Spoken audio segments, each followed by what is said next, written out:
Thanks very much, Will. Good morning, everyone. Thanks for being with us this morning. Today, I want to talk a little bit about paid sick leave, something that many of us have been discussing now for quite some time. And I want to bring it up this morning in the context of a conversation that I had yesterday, a virtual conversation with several frontline workers from different parts of the GTA. It was GTA specific yesterday. In particular, there were some individuals from the western half of the GTA, from Halton region, from Peel region, who work in grocery stores and have for years, and certainly throughout this pandemic. And there was a transit operator on the call. And I'm bringing this up this morning because I want you all to know that what I heard from these individual women and men was a very jarring sense of how devastated they feel, how let down they feel, because of what they've gone through and what so many of their fellow essential workers have gone through in so many different walks of life now for over a year.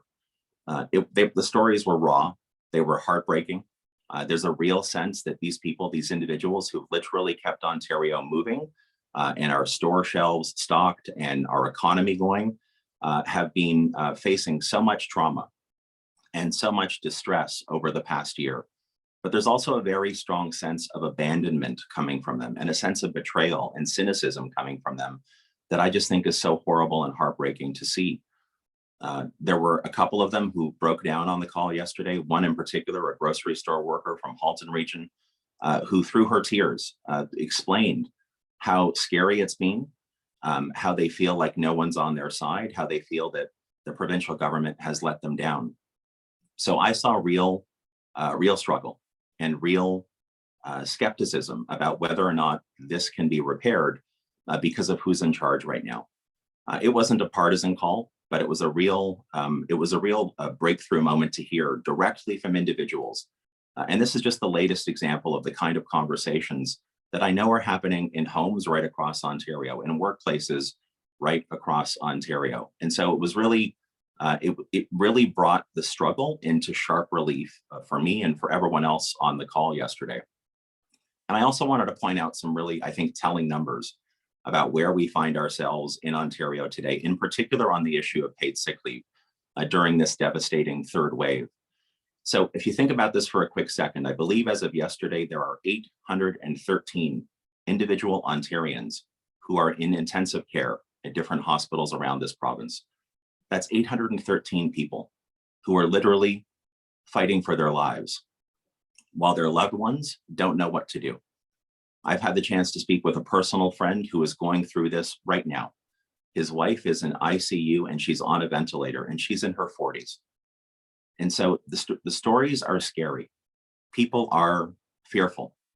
They are anxious. They are looking for leadership. So 813 people in our province who are on ICU or in ICU. We all know that through the last number of months, Doug Ford and his government have voted against paid sick leave proposed by opposition parties 19 times. Not once, not twice, 19 times. We know a number of days ago, he actually said, those of us calling for paid sick leave, Doug Ford said, that we're playing political games. 19 times Doug Ford had a chance, at least 19 times, to do the right thing, and he voted against it. We also know, I know, that it was 407 days ago, 407 days, when I wrote my first letter to Doug Ford, asking him, pleading with him to introduce paid sick leave. It wasn't last week. It wasn't last month. It wasn't even the third wave. It was March the 12th of 2020. March the 12th, 407 days. Here's the last number. It was 23 hours ago that Doug Ford addressed the people of Ontario, telling us, claiming that he knows he has to do something. 23 more hours have passed, and I don't know about you, I am waiting to see if we will see an update or an announcement from Doug Ford today about paid sick leave for the essential workers in this province. I don't know what's on his schedule. I don't know if he plans to talk to the media today or any of his ministers do about paid sick leave. But he's had 23 hours since he last spoke to the people of Ontario. He's had 407 days since I first called on him to do the right thing. He's had scientists and mayors and public health leaders and advocates. He's had I suspect people in his own caucus and cabinet telling him for a long while, what needs to be done. There is no time to waste. If he doesn't update the people of Ontario with a specific plan to urgently deliver effective paid sick leave, paid for by the provincial government, today, it just breaks my heart to think that days will go by while 800 plus women and men are in ICUs in this province, and essential workers like those I spoke with yesterday continue to suffer devastating trauma because no one, in Doug Ford's case, is on their side. So I want to see that update today. There's no excuse.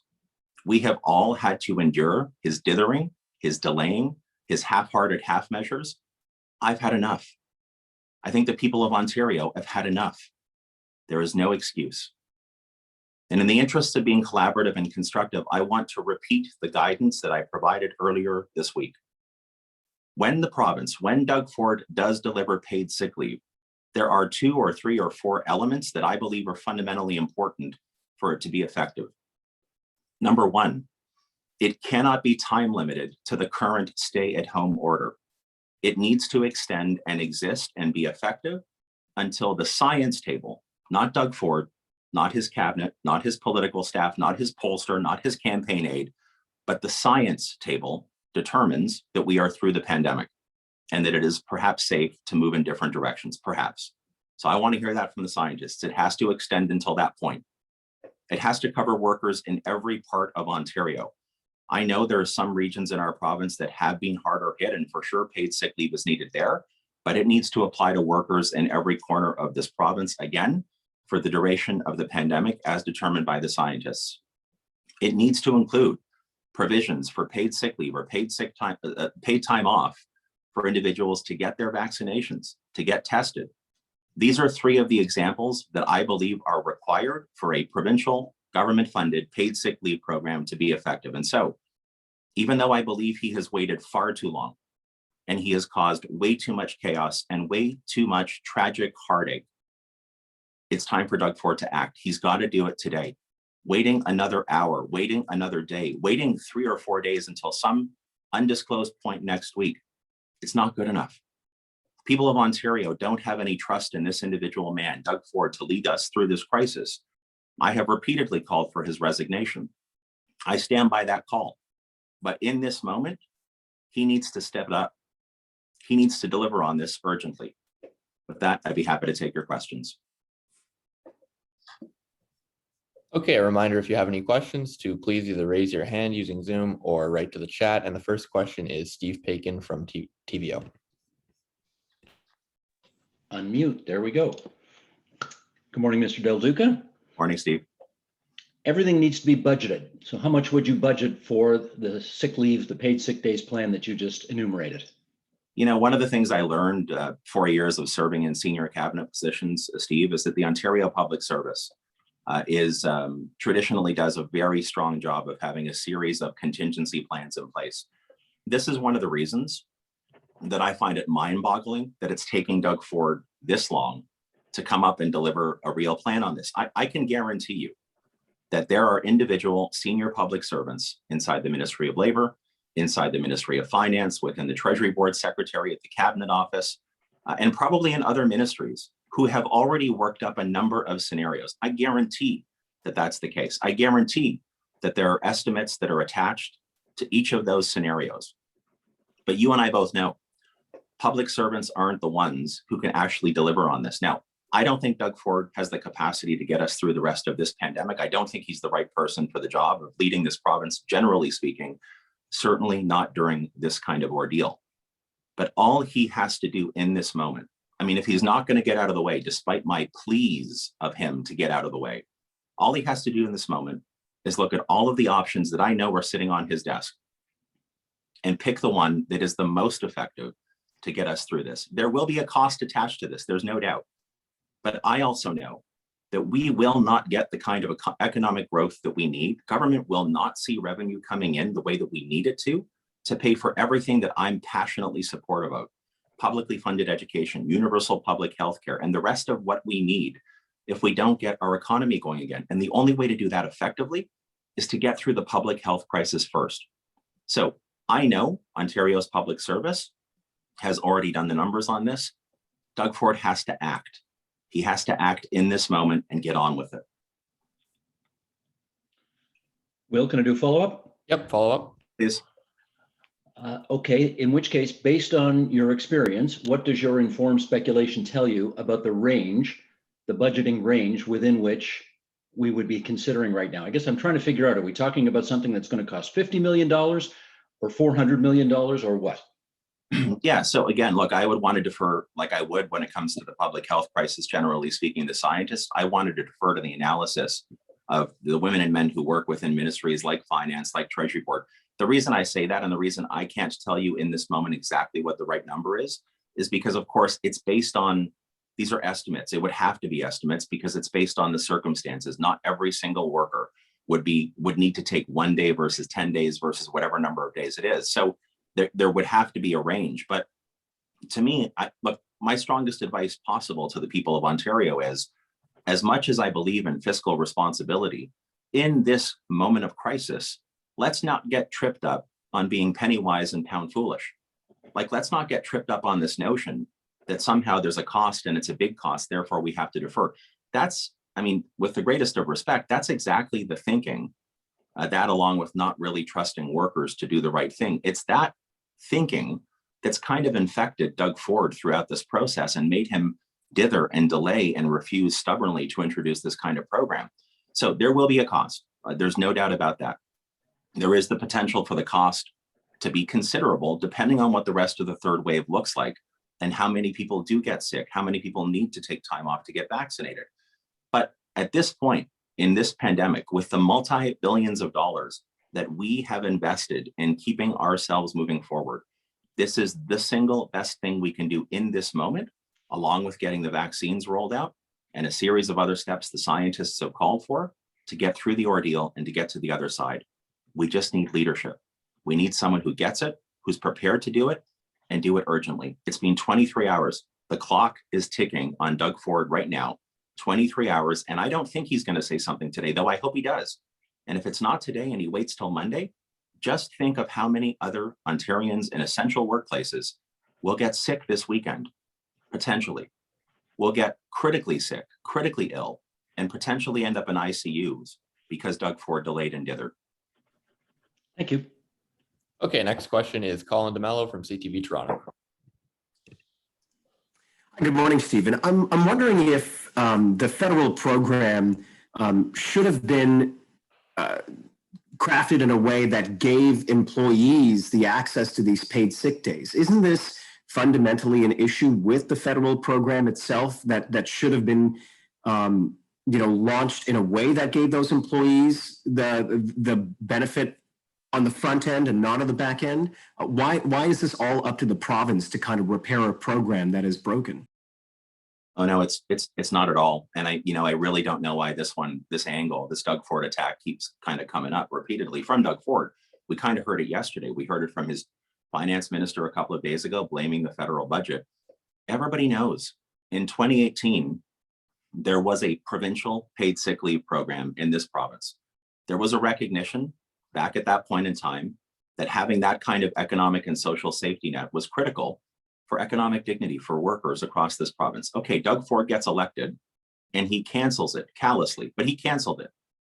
And he's now had at least when I look back at the record, 407 days since I first asked him to consider this.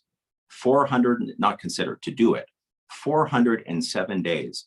Now, if that had meant way back at the beginning that he wanted to partner with the federal government to deliver on a program where the two levels of government worked together to fill gaps, as he likes to say, I wouldn't have been opposed to that. But it's now 407 days later. And the numbers in Ontario are scary and people are afraid. And the scientists, they're literally pulling their hair out because they have been demanding repeatedly Doug Ford do something about this. And 19 times, Colin, 19 times, Doug Ford and his team voted against paid sick leave. He attacked me and the other opposition leaders, claiming we were playing politics.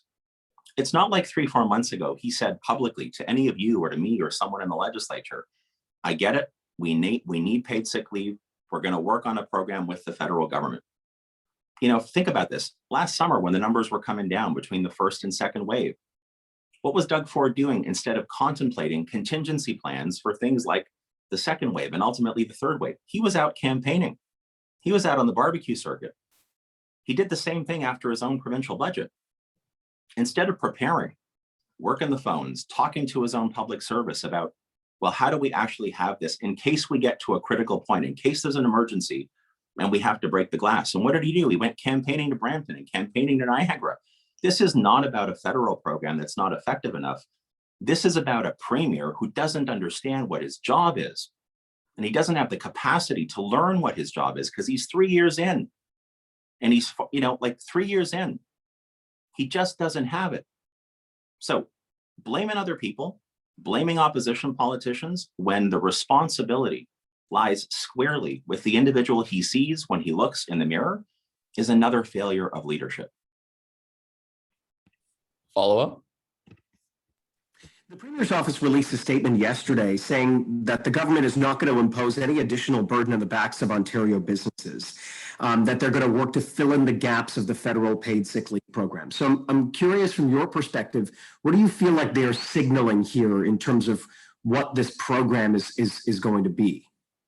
So let me first say, and I've been consistent on this all the way back to last year, the 407 days, certainly over the last number of months. Small business owners in particular cannot be forced to take on any more burden.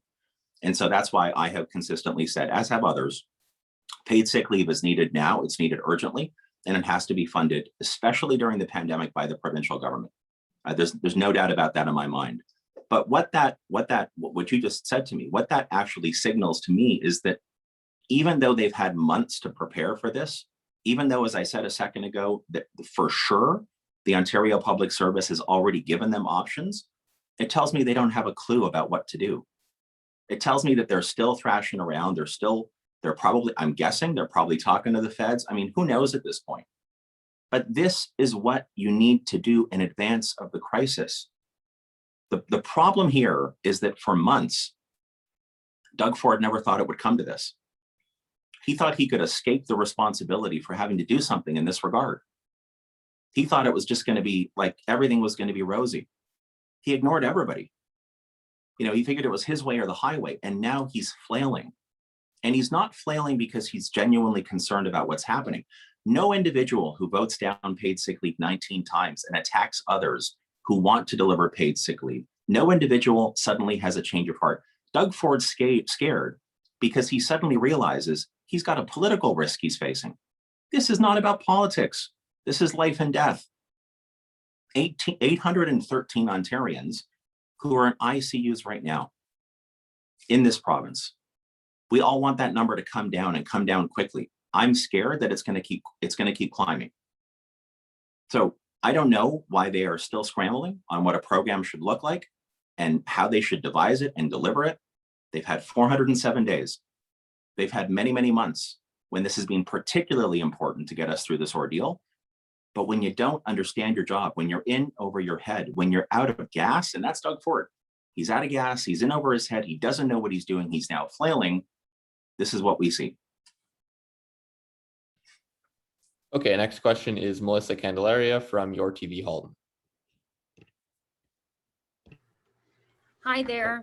Thanks Hey, for Melissa. the question. I was really interested to learn a little bit more about the Halton resident that you had spoken to. You mentioned that they were scared, unsure, and skeptical. Can you go stretch it out a little bit and go into more detail? What exactly are they scared about? What's kind of their situation? Yeah, so I mean, I think where that individual felt the most abandoned was this notion that early on in the pandemic, all of us, not just politicians, all of us were talking about frontline workers as being heroes. But as time has worn on, it's like those in positions of leadership within government, like Doug Ford, have forgotten the language that they used and what's supposed to be behind that language. So these workers, they're afraid of getting sick. They're afraid of making their loved ones sick. They see colleagues that have had to make really difficult choices around showing up for work or not. They can't understand this many months into this crisis why something as straightforward as paid sick leave, provincially funded, has not already been delivered to give them the break that they're looking for. They literally feel, she literally felt and feels abandoned and betrayed and can't understand it. They're not political people, right? So they just can't understand why, in this case, Doug Ford has so stubbornly refused to actually be on their side. It also came up that like politicians, and they were talking about Doug Ford, politicians say one thing, but that the actions don't really kind of back it up. But in any event, just that real sense of fear and anxiety, 13, 14 months into this pandemic is still there. They're just looking for help. They're just looking for a lifeline. They're just looking for a leader who's actually on their side, who doesn't just say it, but backs up that language with meaningful, competent action. And that's really lacking right now at Queen's Park. Follow up? Yes.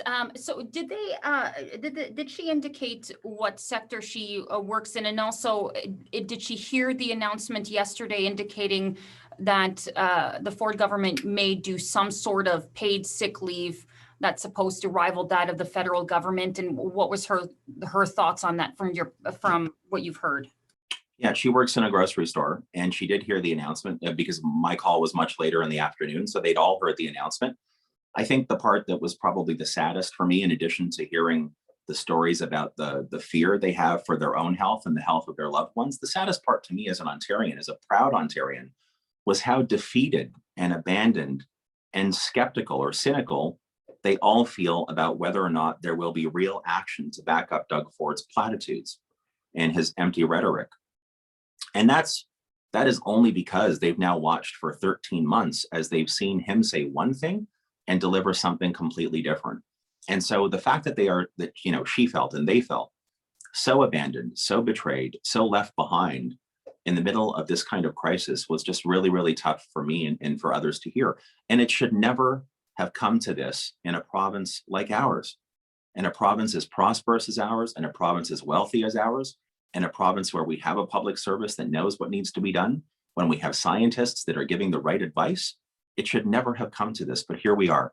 It's why I said, and I'll keep saying it, Doug Ford is not the right person for this job, in particular at this moment. He doesn't have the capacities, the skills, or frankly, the interest to acquire the capacity and skills to lead us through this crisis. It's why I believe fervently he's got to go. But right now, we need paid sick leave urgently.